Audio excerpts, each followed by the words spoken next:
operation. An enormous quantity of cocaine had been flown in on one of these operations, and I was to deliver it into the neighboring state of Arkansas. By that time, Bill Clinton's drug operation was in full swing. He took me to various military and NASA installations for patient trauma to carry out my first trial run operation. An enormous quantity of cocaine had been flown in on one of these operations, and I was to deliver it into the neighboring state of Arkansas. By that time, Bill Clinton's drug operation was in full swing. He was governor of Arkansas, and I delivered this cocaine to a remote airport in Ouachita Forest, which I've since identified as Mena Airport. I also delivered a little packet of information and a small quantity of cocaine, a personal stash from J. Bennett Johnston, to Bill Clinton. I delivered it to Bill Clinton, and he cut out 2 lines of the coke, and he did inhale.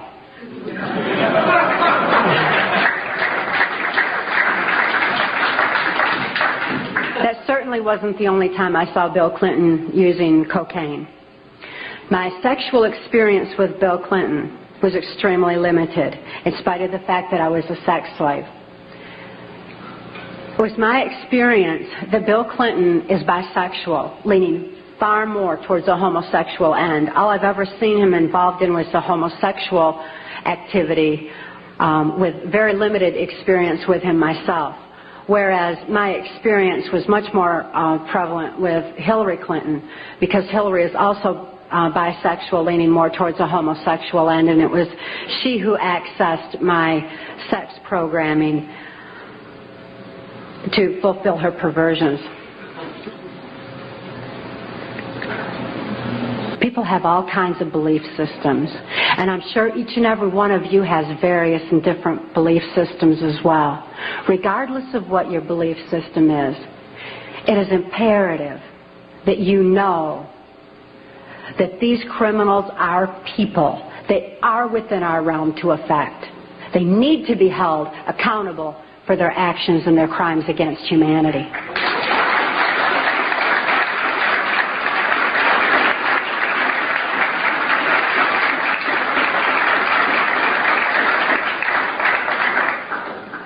It was 1980, and my daughter Kelly was born. She was born directly into the MK Ultra Mind Control Project on a much higher level, a more sophisticated technological level than I was subjected to. In addition to trauma, she was subjected to harmonic mind control programming on NASA installations literally since birth, before her brain even had a chance to form. As soon as Kelly was born, Senator Byrd figured I'd been traumatized enough by that time and ordered that we be transferred back to Nashville, Tennessee to carry out operations during the Reagan administration. By being within the country music industry, we had a second handler. His name was Alex Houston. Alex Houston is a ventriloquist, stage hypnotist in the country music industry. Above all, he carries out criminal covert CIA operations that fund the black budget, and this certainly included bringing in large quantities of cocaine and distributing them through the United States, Canada. He was working at that time and provided a cover for me to be taken throughout the United States, Canada, Mexico, and the Caribbean for these criminal covert operations. As my handler, he took me to various military and NASA installations for mind control programming for specific operations that I was forced to participate in. These operations that I won't have time to get into tonight are detailed in our book, Transformation of America. And they involve such leaders as the President of Mexico at that time, De La Madrid, and Vice President Salinas. It was my experience that in 1984, there's a CIA trauma base, near-death trauma center that's located in Lampe, Missouri. It's called the Swiss Villa Amphitheater.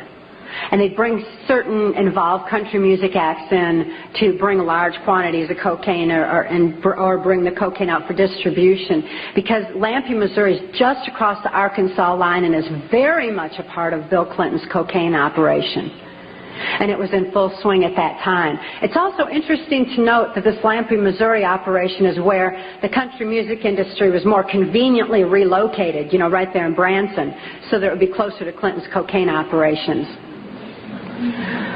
Lampe, Missouri was a place where I heard George Bush and Bill Clinton talking, where, from the point of view I had, they certainly were friends, and they didn't recognize any party lines between them. That's something for the, you know, a smoke and mirrors illusion for the public. It's not something they adhere to, because they had exactly the same agenda, and that was for bringing in this New World Order.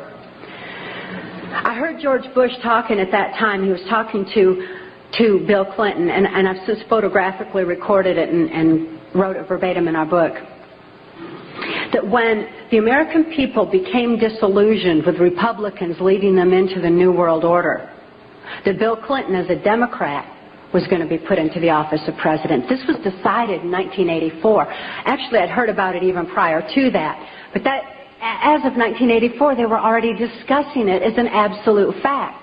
It was also discussed in the groundwork for NAFTA that by the time George Bush went into the office of president, that Salinas was going to become president of Mexico, and they together would be bringing in the NAFTA, which was the beginning of New World Order controls.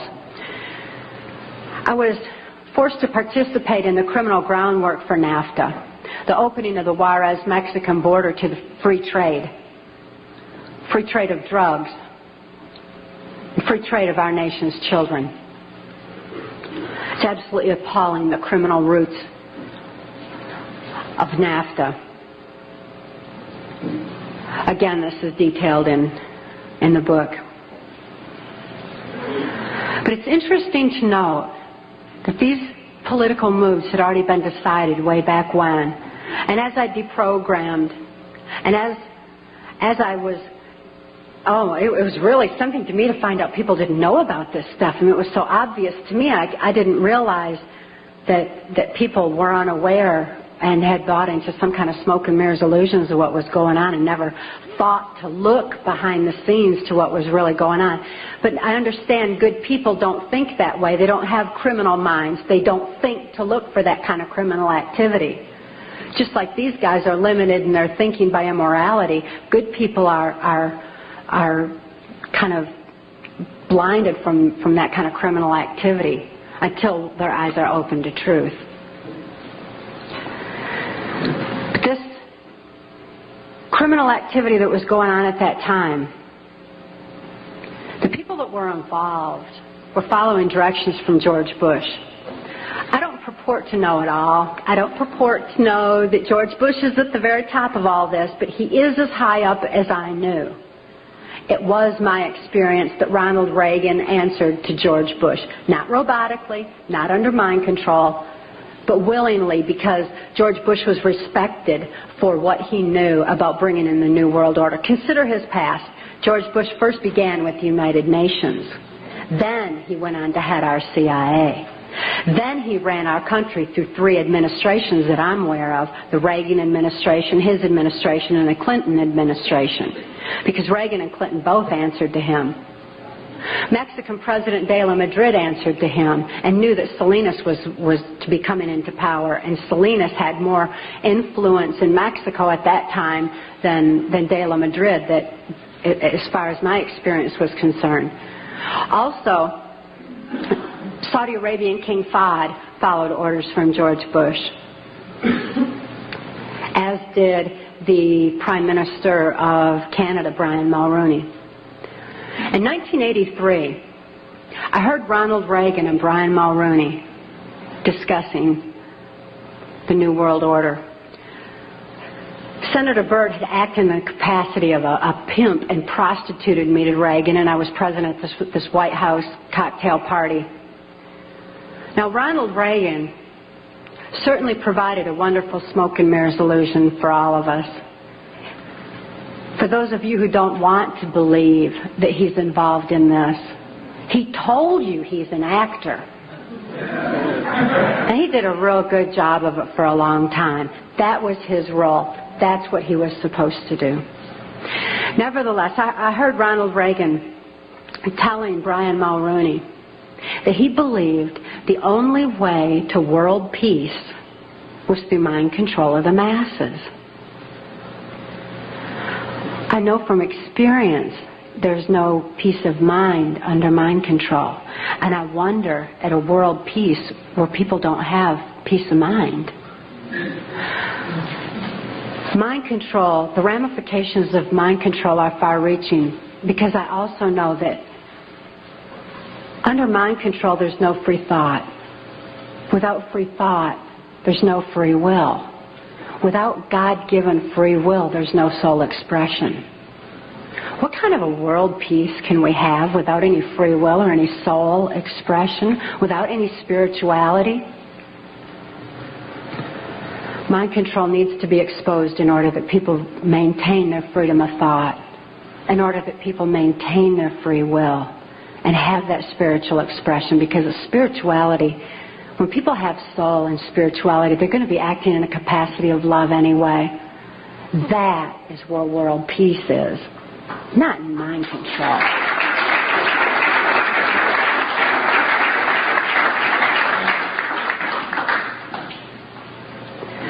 By 1988, I'd been forced to participate in numerous operations against my will, all of which I certainly would never have done.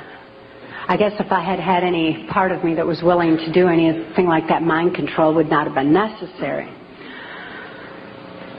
I'm appalled at what I was forced to participate in, but I am relieved that this information's getting out, that people are passing the book Transformation of America hand in hand, hand to hand, so that hand in hand we can take back our country. This information is information that you have a right to know and a need to know, and their controlled medias are not going to suppress truth. Truth prevails.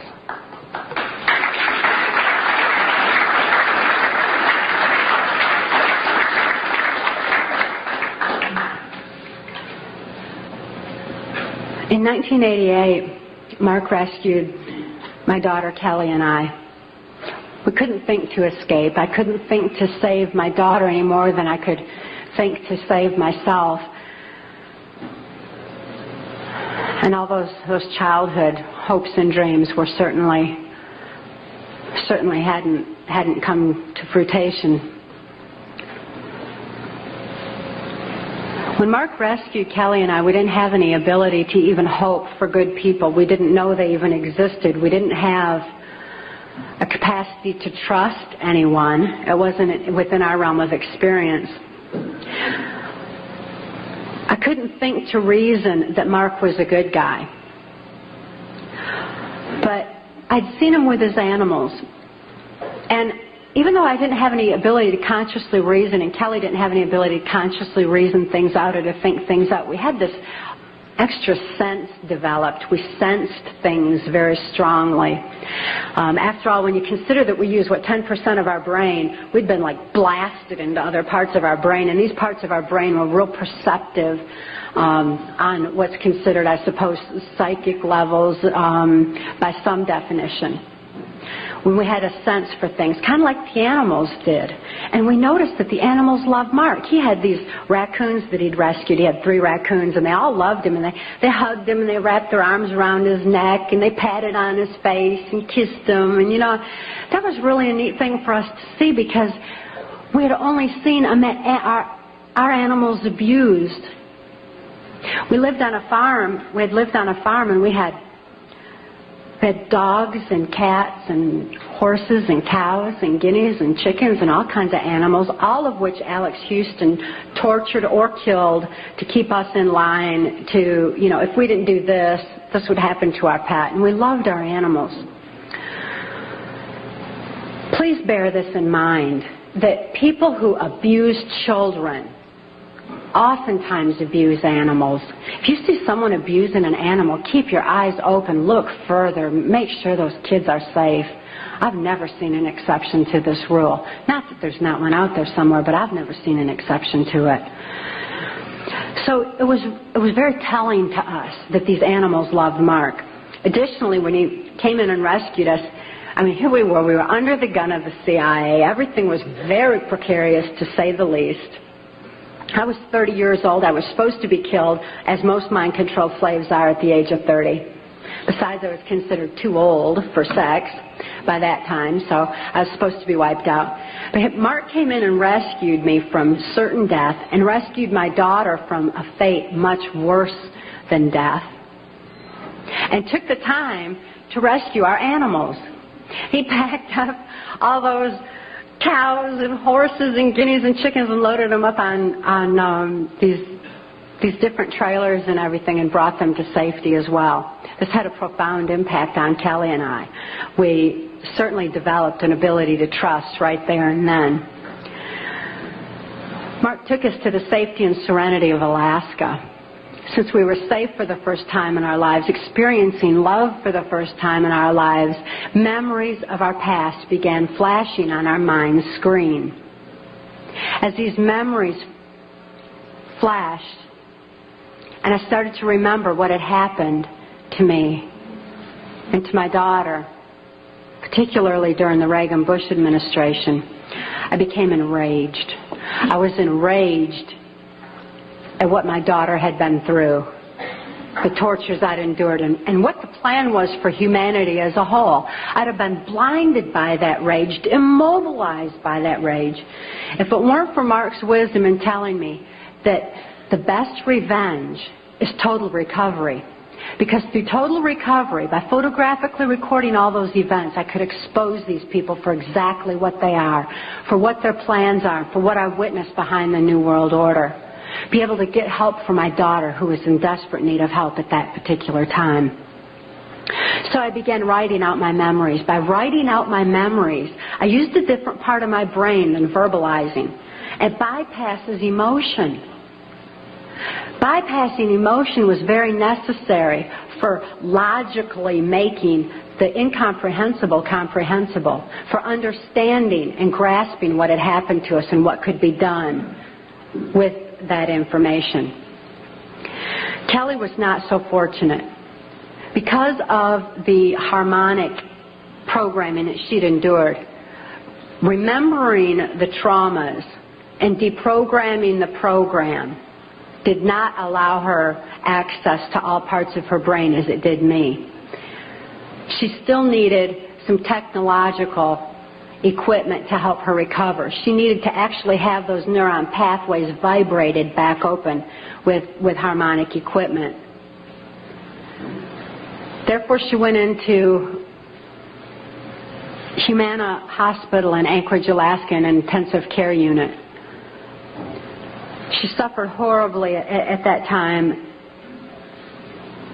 and responded only to some psychological intervention and not to any conventional medications. Kelly was actually suffering respiratory failure because mind control has advanced to the point where they know the ins and outs of the brain and the mind so well that they know how to program not only the subconscious, but to go into the primitive mind, the very area of our mind where blinking, breathing, and circulatory, heartbeat, all that is regulated. And they could go in there and put death programs in place. In my daughter's case, it was respiratory failure, so that in the event that she ever had cause to remember, which they never expected could happen, but in espionage, that can happen. We've heard of that, where the brainwashed, where they have the memory access. So they wouldn't have to take the old cyanide pill anymore like they used to, like spies used to. Instead, they would just simply go into respiratory failure, circulatory failure, and no information would be released at all. There was no chance of the information getting out that way. Since my daughter was being raised was genetically and mind controlled, being brought up to be in espionage, she had that program in place and it went into effect. Because of the medical attention that she needed, she was she became quickly thrust into the illegal and immoral custody of the state of Tennessee, where she remains today. The violations of laws and rights that proliferated in her so-called legal case were extensive. We had one clean district attorney that went in and told the judge that he was violating constitutional rights and human rights in my daughter's case, and cited law after law after law, and the judge interrupted him and said, but laws do not apply in this case for reasons of national security. This certainly raises a question. What does national security have to do with a documented, validated, and proven rape and molestation of a child's mind and body?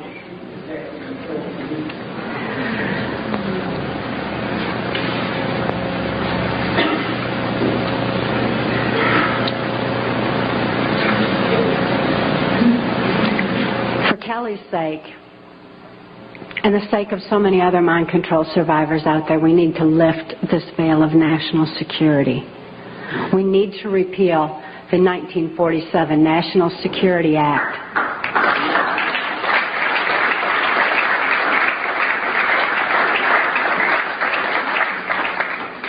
This is a national security that's threatening the security of our nation when it covers up such crimes against humanity as mind control, when it covers up the CIA's so-called war on drugs, when it covers up the selling out of our country to New World Order controls. That's a national security that has nothing to do with the security of our nation. This national security has kept information pertaining to mind control for all of you for far too long. We've got to get this information out. We've got to arm others with knowledge on mind control, because knowledge is our only defense against mind control. We need to get this information out in detail so that we can all be more effective in our particular areas of taking back our country and ultimately taking back our world, for Kelly's sake, for the sake of all the other mind control survivors and victims that I know are out there. There's many, many of them. And for the sake of humanity as we know it. It is truth that sets us free. Please help us spread the word. Thank you.